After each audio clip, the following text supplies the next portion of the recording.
A very good Sunday afternoon to you. You're watching KTN Live at 1. My name is Najma Ismail. More than 10 people are feared dead following fresh inter-clan clashes in Funan Nyata, Moyale. This is just a day after 3 people were killed between members of 2 communities in the area. There has been long-standing tension between the Borana and the Gabra communities, but it escalated in 2012 and now this year with 2 communities engaging each other, burning down of houses and destruction of property. The conflict has been attributed to disagreement over resources, but now sources claim it could be politically motivated. Tension is very high in the area as families begin to flee their homes in fear of reprisal attacks.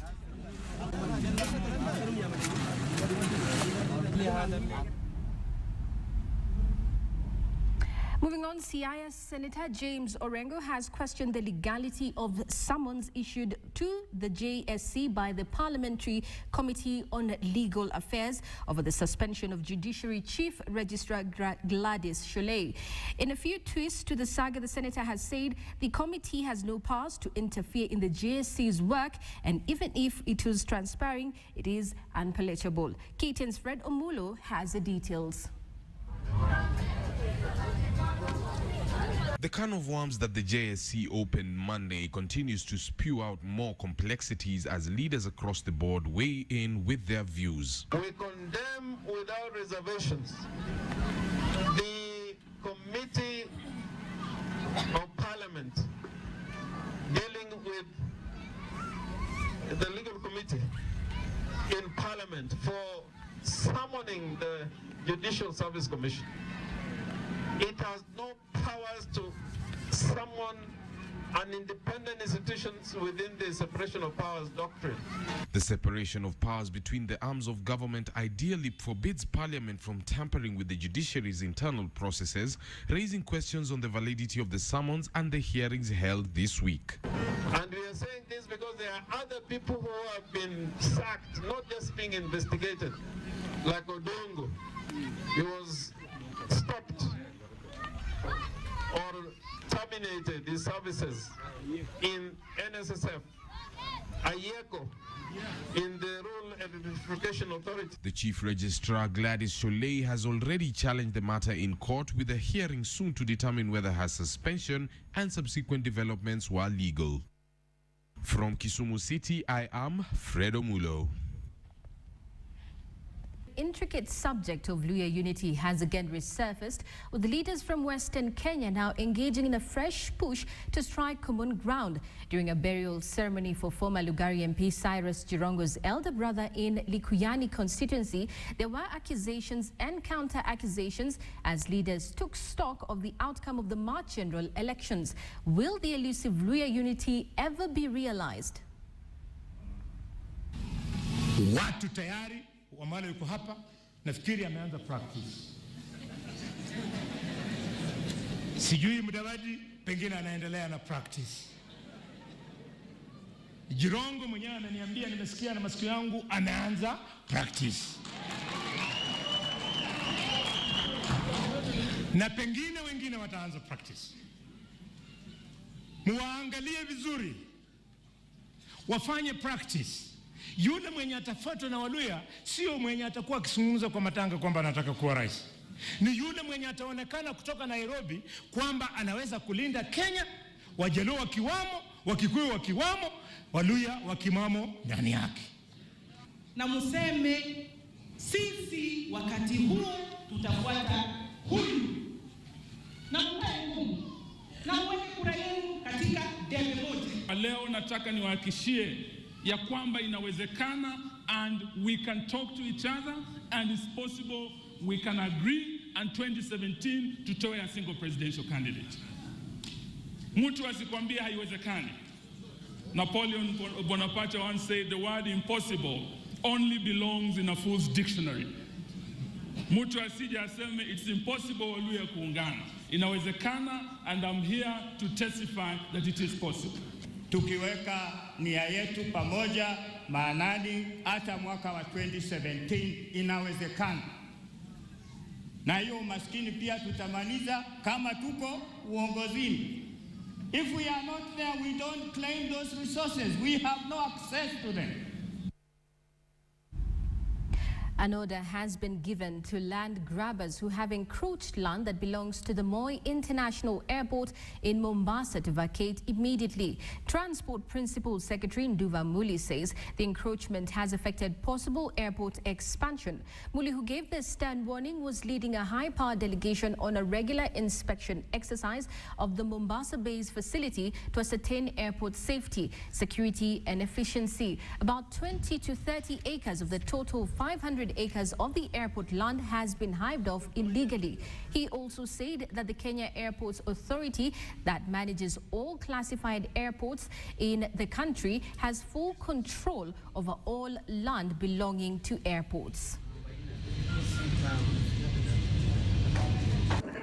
One of the major concerns that we have noted is that there's been a lot of encroachment and illegal acquisition of land that belongs to Moi International Airport and more specifically Kenya Airports Authority. This is a major issue of concern, especially around safety and security, and also affecting possible expansion of this airport and the access to this airport. A section of members of County Assembly from Bomet County are calling on the Auditor General to carry out a forensic audit over what they refer as alleged misuse of funds in the last 4 months. Led by Kaptalundo MCA Bernard Ngeno, the members of the Assembly stated that alleged misuse of funds was witnessed during the recently completed Speaker's election. They also noted that the Bomet County Assembly is currently facing some form of dictatorship from the governor.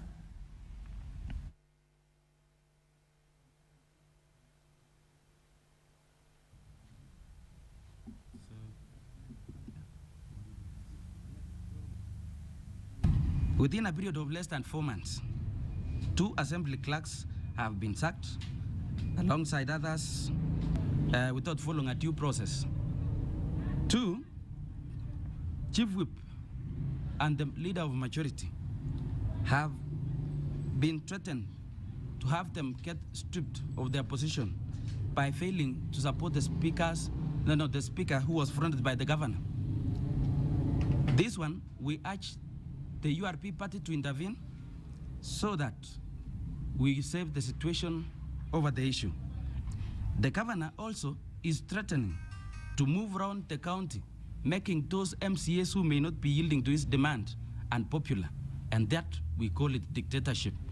So we, as the MCAs from Bomet County, are committed to our duties of playing an oversight role and representation without fear or favor, regardless of the threats that are currently surrounding us.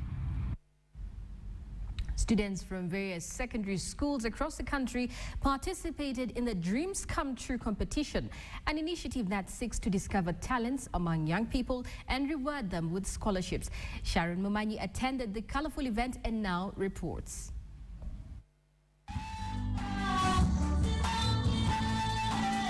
Music.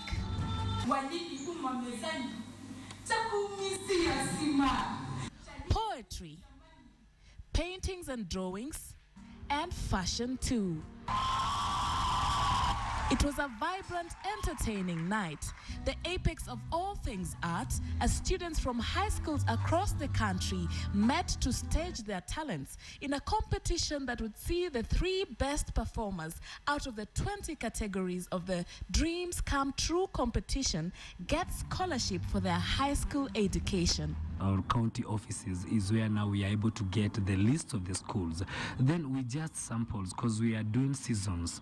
We sample this time around in this region, we take a boys' school, then we go and take a girls' school in a different region. Then that is season 1. When we come to season 2, we go the opposite way. Dreams Come True was founded 6 years ago and has over 150 scholarship beneficiaries. The initiative seeks to go deep into the various areas of the country, finding and rewarding the best hidden talents. Yeah, the scholarship is really going to help us a lot, especially me.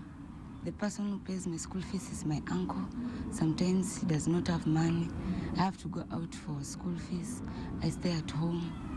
The competition has various categories, including hair plaiting, stand-up comedies, narratives, fashion and design, and many more. When you let students explode and give out the natural thing that they want, you realize they are good. Honestly, you'd see students performing better than some people we've seen perform their own music in some of the reality shows we've seen on TV, and students are good. The organizers conduct auditions all through the school terms and have the best performers come to compete against the winners from the other schools. Many young, talented people are always seeking out that big break, that opportunity to be seen, heard, and read. Now tonight I'm surrounded by vast talents, vast beauty, as these young people have come out to showcase their untapped talents and have their dreams come true. Sharon Momanyi, KTN, Nairobi. Well, 14-year-old Noah disappeared from school in 1994. He's not returned home until today. His parents, old and frail, now only hope that someone out there watching this episode of the Survivor series could have some information that could reunite them with their firstborn son. Here's Noah's story. November 11th, 1994, Noah, born deaf and dumb, left the KTN special school for the deaf for Christmas holiday. Like every closing day, he waited for a relative to pick him up from school and take him to their humble home in Marakwet. But his parents never showed. And just like that, Noah Kimayo Kipngeny vanished into thin air. The boy slept at the corridors of KTN town, and on the following day, he boarded a matatu. Even though Noah disappeared at a time when child abductions were rampant in Kenya, the Kipngeny family believes he just took the wrong bus. Kuna gari yenye alikuwa anapitia. Alikuwa anaitwa Stoton Safaris wakati hiyo, KC 508B. Akakonfuse na gari nyingine ambayo ilikuwa na rangi sawa. Instead of going back to Marakwet, he left and proceeded to Eldoret town. Young Noah didn't know how to read or write well, but he knew enough to help him survive the journey ahead. Alikuwa amechua kuandika jina lake na pia maybe could describe even some things. Kama mimi sasa alikuwa anaandika jina langu kamili na hata jina mzee alikuwa anaandika. Credible information that we have received was he was last seen in Bungoma town. Ikapatikana kwamba huyu kijana alikuwa amepika Bungoma police station. Mahali baba yangu alienda akapika pale akapata makaratasi ya shule. So akaambiwa huyu kijana kweli alikuja mpaka kuna watu walileta mpaka hapa, alafu baadaye akatoweka kwa station ya polisi. After 19 years of dead leads, Noah's mother is clinging onto the last strip of hope and will believe nothing except that her son is still alive. But it's taken a toll on her heart, and now she rarely speaks. She makes lunch, breakfast, supper, in all the family meals. The son is included. On the other hand, her husband Peter wears his pain a bit more publicly. Huyu mzee akaanza mwili yake kaanza kuwa mbaya, akapata kitu kama stroke. So naona vile anakaa na high blood pressure. Noah is now about 33 years old. There was no camera at the time to immortalize his physical features, but his mother will recognize him at first instant and has taught her 7 children to do the same with the help of Gilbert Koech, the youngest in the family of 8 children.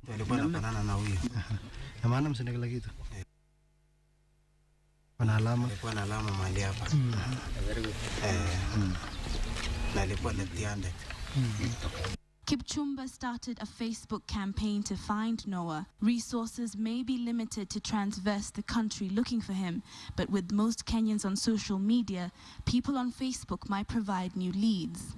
I launched this appeal on 28th of July. Between 1994 up to this year, a little has been done. because their family is not strong financially, and it's like nobody came out to help them. The responses are varied. There are those who believe that Noah will be found and will come home. But there are those who are skeptical that the search for a deaf, dumb 33-year-old man is futile. However, in the hearts of his parents, he is alive, and therefore there is hope. They